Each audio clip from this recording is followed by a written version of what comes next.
Welcome to another episode of the Late Nights with Just Dami. We all live in a fast-paced world where everything happens all at once and stress becomes inevitable. If you are feeling stressed out, I advise you to take a break. It's absolutely okay to just escape from the world around you and take some me time. The joy of taking a break is that you get to decide when you are taking it and what you will do on your break. Join me as I have a chat with a mental health professional, Mrs Taiwo Ayinde, on the road to self-care and the need to take a mental break. Stay tuned.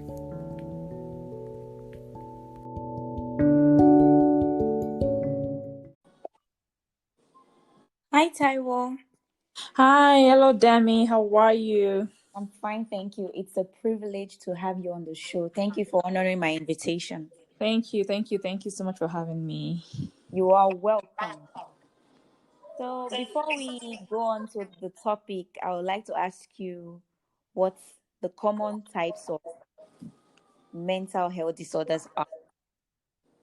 Okay, there are various categories according to the DSM, but the major ones that we know are the mood disorder, the eating disorder, personality disorder, and all these also have like different categories under. So under the mood disorder, we will see the common ones as the depressive disorder.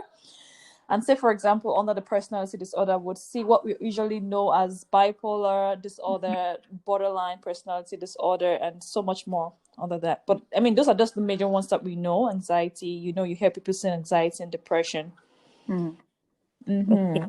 Okay, so we're going to the topic now. What is self-care? And how can we practice self-care for a balanced family work life? Yes, self-care is really important. You hear people talking about self-care all the time, but just a very simple definition I would say for myself is your ability to take care of yourself, to do your activity of daily living. So we call it the ADLs. As long as you're able to do take just even waking up from your bed, brushing your teeth, it's all tied to your mental health. So it's just really your ability to take care of yourself. Okay, like your normal routine, right? Yes, structured, and everything is all interconnected. Okay. We all know that point or that breaking point where we can't take it anymore and we all give up. How do we identify that breaking point in our lives and still stay afloat? Yes, the breaking point it's really important that you're able to identify the breaking point, because if you can't identify it, you run into crisis. That's where we talk about crisis prevention. So the breaking point, so it's all ties down to self-care. So as long as you're able to naturally and structurally create a balanced life, that's good. But once you're not able to, once something is missing, so we have this model called the biopsychosocial model that has the mental health in the middle, and it surrounding it is the social aspect, the psychological aspect, and the biological aspect. So once those parts, one or more of those parts are missing, that's your breaking point. So say, for example, your family relationship has gone bad. You no longer want to talk to your family, you're isolating yourself, that's a breaking point. Say, for example, you used to be so outgoing, you go out a lot, you do things, and you just don't find interest, you've lost interest in that. That's your breaking point. So those little things, the boundaries and all those little things, and you start going into medication, you want to start self-medicating, that's a breaking point, that something is wrong, right? Yes. Okay.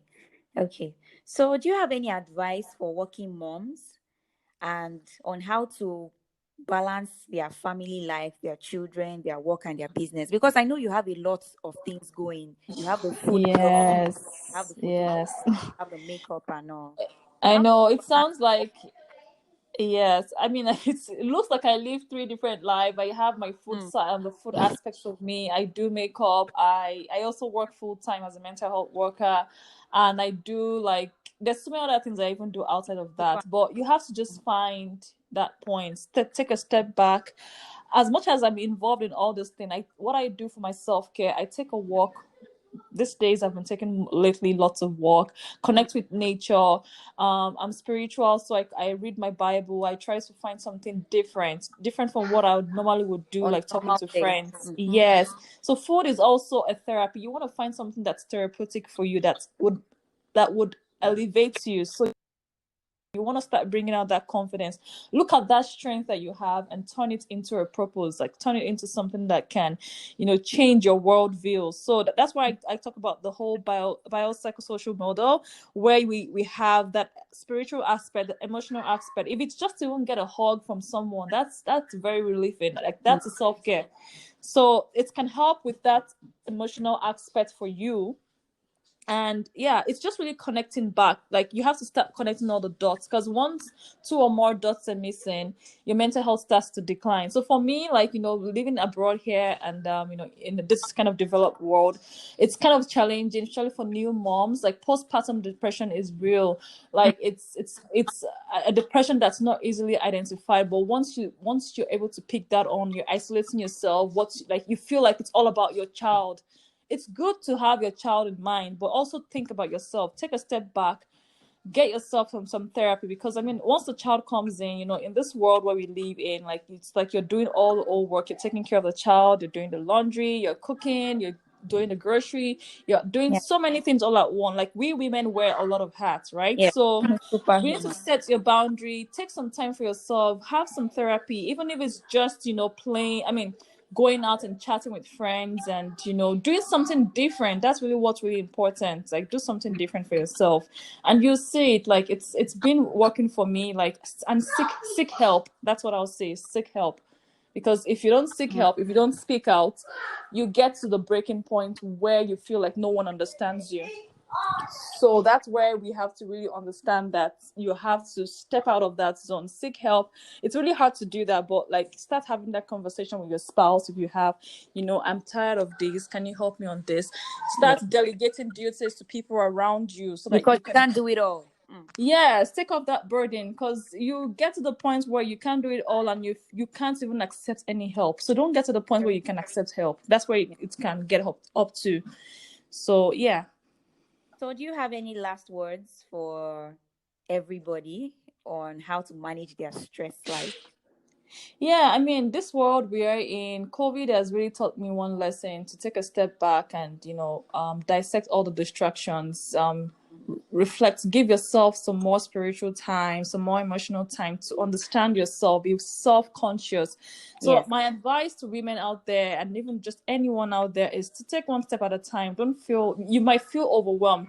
We talk about positive and negative voices, like negative thoughts. You want to start turning those negative thoughts into positive thoughts, that I can do it.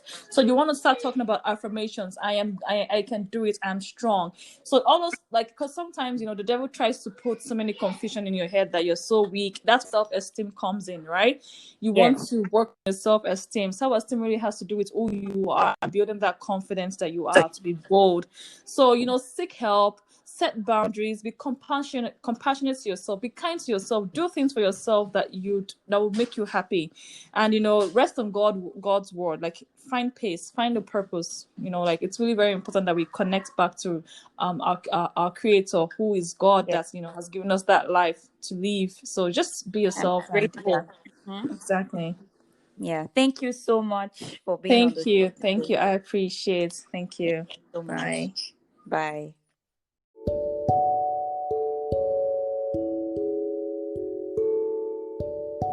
Thank you for joining us on the show today. Till we meet again, it's your girl, Just Dami.